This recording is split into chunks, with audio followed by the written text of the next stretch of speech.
Salut la gang! Bienvenue à Radio B52, le podcast numéro 1 de la belle ville de Québec, Québec City, Rock City. Night Train au micro, on passe ça. Guy A. Lepage et tout le monde en parle. OK? Sa sainteté, sa papauté, sa seigneurie Guy A. Lepage, là. Et son aéropage de fidèles qui mangent dans sa main, là. Il se prend pour qui, les autres, là? Puis lui, il se prend pour qui exactement, là? Tu sais, Guy A. Lepage, tout le monde en parle, puis Radio-Canada, ça fait toute partie, ça couche tout dans le même lit, nécessairement, hein?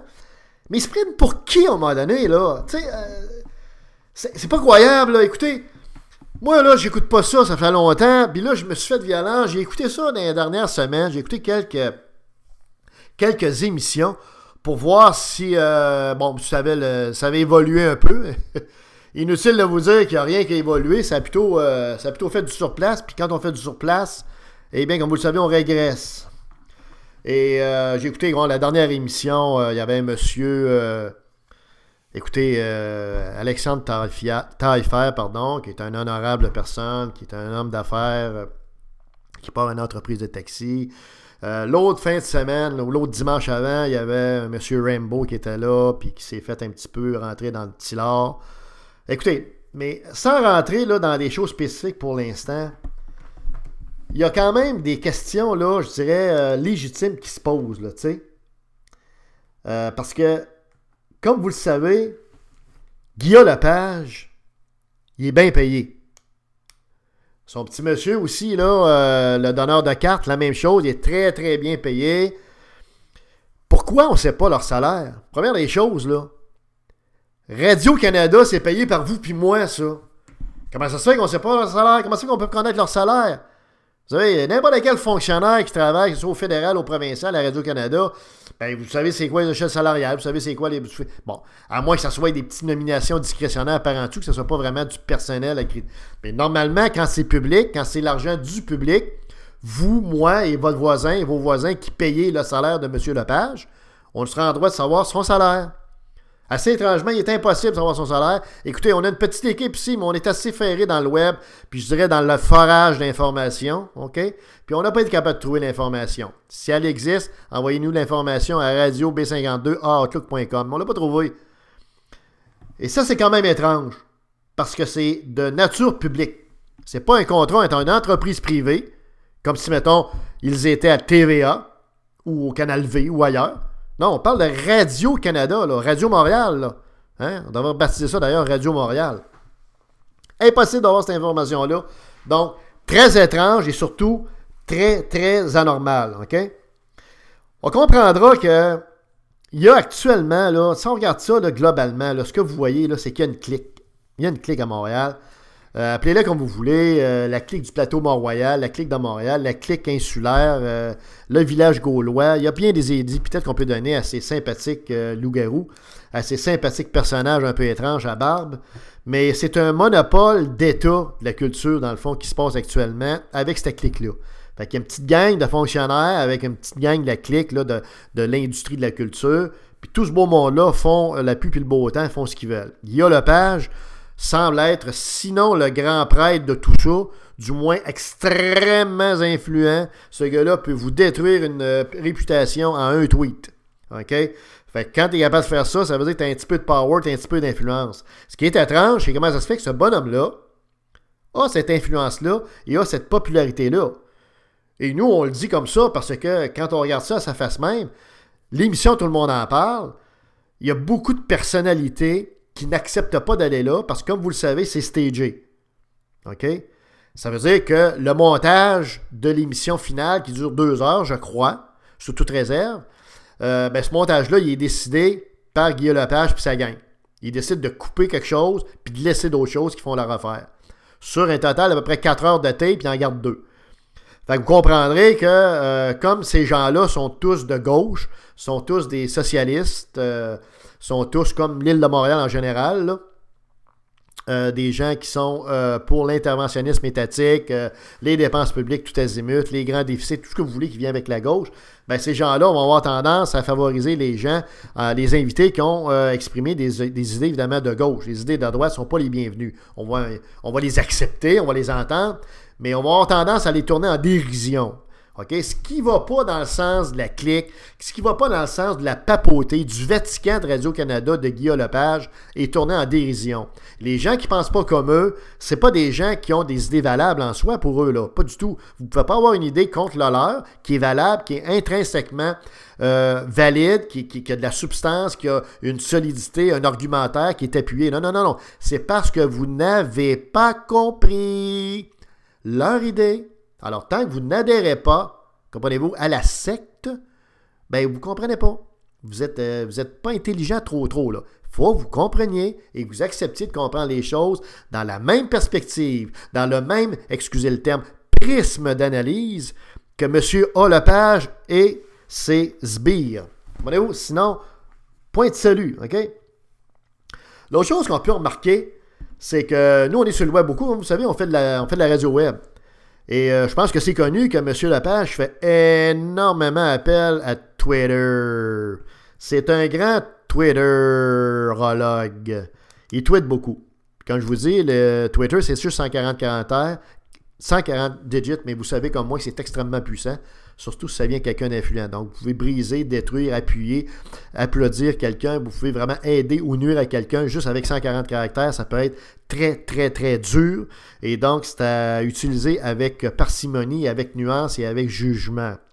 Est-ce que c'est toujours le cas dans le cas de M. Lepage et de d'autres individus? Je vous laisse juge. Mais c'est quelqu'un qui tweet et qui se ne retient pas pour critiquer avec véhémence tout ce qui ne va pas dans le sens de ce qu'il désire. Okay? On a tendance à cracher sur la différence. On n'accepte pas bien des visions, des opinions qui sont différentes de l'opinion très montréalaise, très à gauche de Lepage et son groupe de mangeurs dans ma main. Fait que c'est pas trop facile.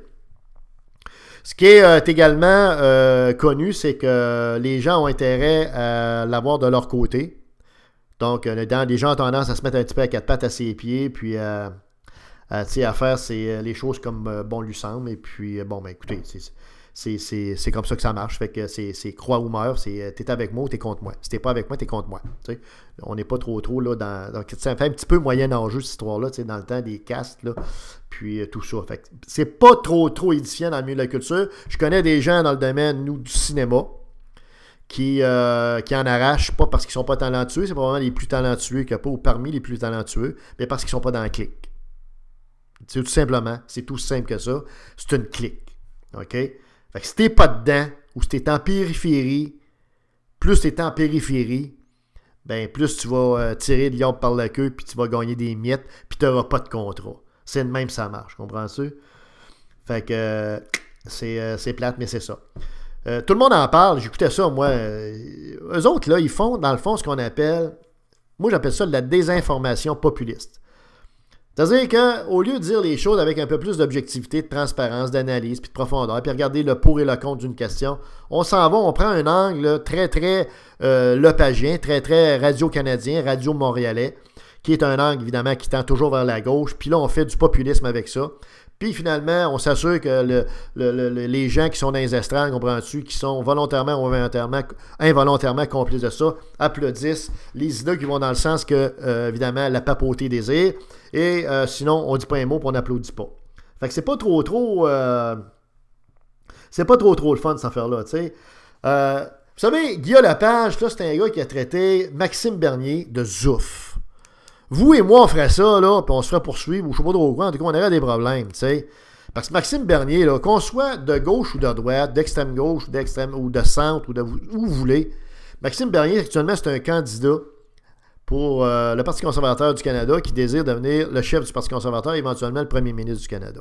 Bon, nous, à Radio B52, on pense que c'est un bonhomme qui a des très bonnes idées, qui a la stature pour être un bon chef de parti, puis être éventuellement quelqu'un qui va donner une bonne go à Justin Selfie-Trudeau dans un éventuel débat, parce que Bernier a un profil économique, c'est de ça qu'on a besoin, tandis que Trudeau, lui, Il y a un profil de doorman puis d'homme de lettres, d'homme de théâtre. Comprenez-vous? Alors, l'économie pour lui, je me demande si c'est quoi l'économie dans un pays. Fait que donc, Bernier, alors, il s'est fait traiter de zouf par Guillaume Lepage. Qui est M. Lepage pour traiter quelqu'un de zouf ou de con ou de ce que vous voulez? Non, vous dites quoi, là? Comprenez? Mais c'est de même, ça marche. Comprenez-vous? C'est de même, ça marche. T'es jugé, t'es, comprends-tu, lapidé publiquement d'Atsal en pleine antenne. Il y a peut-être 1 ou 2 millions de monde qui doivent l'écouter, comprenez-vous? Et ça, là, c'est en quelque part pas éthique. Non pas poétique, mais ce n'est pas éthique. Ce n'est pas acceptable. Mais en quelque part, ça devrait être, il me semble en tout cas, corrigé par Radio-Canada si on avait un petit peu le contrôle de la poupée Chucky à Lepage. Mais Chucky fait ce qu'il veut. OK? Tu sais, dans le fond, là, c'est ça qui n'est pas trop facile là-dedans. Et juste un petit chiffre comme ça en passant, en terminant, qui en dit beaucoup sur l'emprise de la secte de Montréal puis de Chucky. Vous savez, tous les artistes du Québec sont réunis dans une association qui s'appelle l'UDA, l'Union des artistes. OK? Il y a 8400 membres là-dedans. 8400. Il y en a 52%, on a vérifié, qui ont un revenu annuel moyen de 16 000 $ et moins. Et là, on pourrait rentrer dans les détails parce qu'il y en a plusieurs qui crèvent de faim carrément. Déjà à 16 000. Donc, leur revenu annuel est de 16 000 $ et moins. OK? Mais là, l'autre chiffre qui est important, c'est qu'il y a 180 membres sur 8 440 qui ont un revenu annuel de 125 000 $, dont évidemment plusieurs millionnaires. Ça, c'est 2,1% des gens. Donc, il y a 2% des artistes au Québec, OK, qui ramassent à peu près 90% de la cagnotte, qui sont soit des millionnaires ou des gens très aisés, OK, alors que tu as pratiquement 98% des gens qui, eux, crèvent de faim, tirent le liard par la queue, puis ont de la misère à gagner et à rejoindre les deux bouts, puis sont obligés de faire un autre métier pour gagner leur vie. OK?